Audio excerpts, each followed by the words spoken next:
Sonic Adventure 2 was released in the summer of 2001, a few months after Sega announced they were discontinuing the Dreamcast and becoming a third-party developer. Sonic Adventure 2 was met with high acclaim upon release, with the press and gamers alike proclaiming it one of the best Dreamcast games ever, a swan song of sorts. The game starts off strong, picking up where Sonic Adventure 1 left off. Sonic races down the streets of a city at breakneck speeds. The music is upbeat, the frame rate is excellent, and there is an obligatory chase scene, setting the adventure tone perfectly. After the level is complete, there is no hub world slowing the game down. The cutscenes have better lip syncing, and the voice acting is a step above the first game. The second level changes the pace up completely, and introduces Knuckles levels to the game. Here, we must find 3 pieces of the Master Emerald. Unfortunately, all of the Knuckles levels are incredibly tedious and time-consuming. The radar at the bottom of the screen is nerfed, and only works on 1 emerald at a time. The stages are also incredibly vast, and oftentimes you'll float around for a few minutes before even getting a blip on your radar.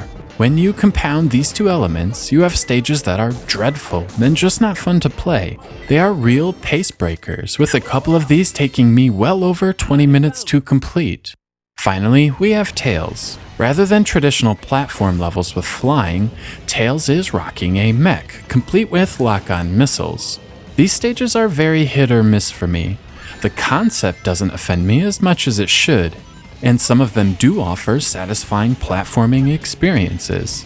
Others are again tedious. Oftentimes it feels like the same sections of the levels are simply repeated over and over to pad out their length, rather than offering new gameplay elements. Eternal Engine is the worst, as you can actually blow up sections of the ship and get sucked out. Since the aiming of your weapon is questionable at best, you just sort of go through the level and hope enemies don't hit you. Now that I mention it, a lot of Sonic's levels have the same stretches of gameplay repeated over and over as well. It's as though the developers were afraid of receiving criticism about the length, and padded things out to appease them, rather than creating what they wanted. There are other cracks to the gameplay as well. The bosses are mostly terrible. Far too many of them are awkward fights against another character in the Sonic universe. They offer very little challenge, contain no clever patterns, and are very uninspired. Once in a while, you get something cool like this golem. You have to dodge his attack, get behind him, and bonk him in the head. It's exactly what you want from a boss in a Sonic game, but these are rare. The game wraps up with Sonic and the gang foiling Eggman's world domination plans, blowing up the Death Egg Space Art Colony thing, and Sonic giving us his approving thumbs up. Playing through Sonic Adventure 2 14 years later, I can't help but feel disappointed. The level design is lackluster. We spend far too much time hoping to stumble upon an emerald shard, and too little time racing around at breakneck speeds, having, fun.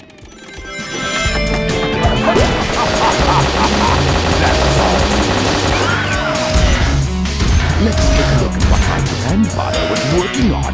My top secret military weapon.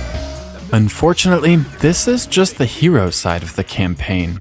After slogging through 15 levels, there is an entire dark campaign to go through.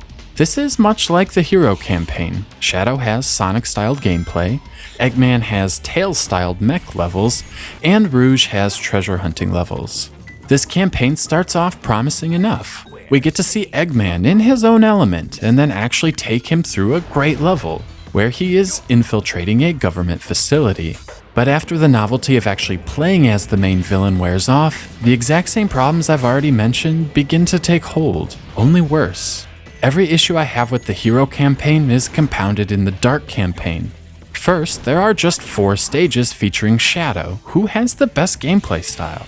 Next, the treasure hunting stages with Rouge are somehow worse than the Knuckles stages. Security Hall is the absolute worst level I have ever played in a Sonic game ever. For some reason, you have a 5-minute time limit. As other levels have taken over 20 minutes, it should be obvious why 5 minutes is a really awful gameplay mechanic. Needless to say, I failed at this level a lot. What's even more bizarre is that when time runs out, you have to start over from scratch.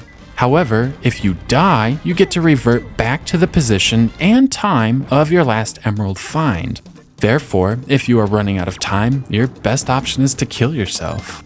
The dark side also features a convoluted story, with Eggman trying to destroy the Earth, Shadow trying to discover who he is, and the government trying to stop both of them.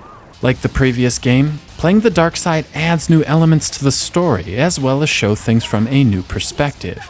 It all intertwines in an attempt to be clever. At times, it's just dumb. The character boss fights are all repeated, except when playing the hero side, the hero wins. When playing the dark side, the villain wins. It feels sloppy. Why doesn't the cannon fire? What's happening here? But Sonic Adventure 2 doesn't stop there. After completing the Dark campaign, a final chapter becomes available. Here, the two stories come together, and our 6 characters must work together to prevent the destruction of everything. For me, this is the final nail on Sonic Adventure 2's coffin. Everything I dislike about this game is amplified in this final section. Dr. Eggman and Tails must take their mechs to achieve some objective related to the final plot element. But of course, it's extra frustrating.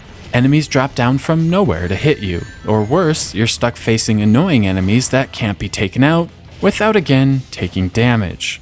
Rouge then takes over with a puzzle-based level, opposed to hunting emeralds, which is sort of refreshing. The level is then handed off to Knuckles, and this is where the game finally falls apart for me. This section of the final level is water-based, and the tasks you are required to do take longer than the amount of time Knuckles can survive before drowning. It turns out, at some point in the last 8 hours, I've missed an upgrade. Sonic Adventure 2 places upgrades in the actual levels, and they are often hidden and mostly optional, except this one. I had to go on the internet and figure out what on earth I'd missed. It turns out I was supposed to find something in Aquatic Mine. Even though this item is effectively required to beat the last level, it is completely hidden in an area you have no reason to ever stumble upon. Buried deep in the level, in a series of tunnels that must be navigated perfectly or you'll drown, is the Air Necklace. The Air Necklace allows Knuckles to stay underwater for as long as he likes, with no risk of drowning. This is stupid. This is bad level design. This is bad game design. While fans of the series were happy to overlook this nonsense in 2001, it just doesn't hold up. So, after starting this final level over again, and finally making it to the Knuckles part, we can finally make progress. Except we can't. These switches turn off the water current. You have to make it from this switch to this switch before the water current turns back on. It's impossible. And this section of the level is surrounded by lasers that kill you. Grabbing rings is risky because this plasma-looking stuff also kills you. It's just not fun. I could forgive Sonic Adventure 2 for a few of the issues it has, but they are far too frequent. There are so few instances where the game is fun, and far too many instances where the game is tedious and frustrating. Many consider Sonic Adventure 2 a classic. I just don't see it. 2 out of 5.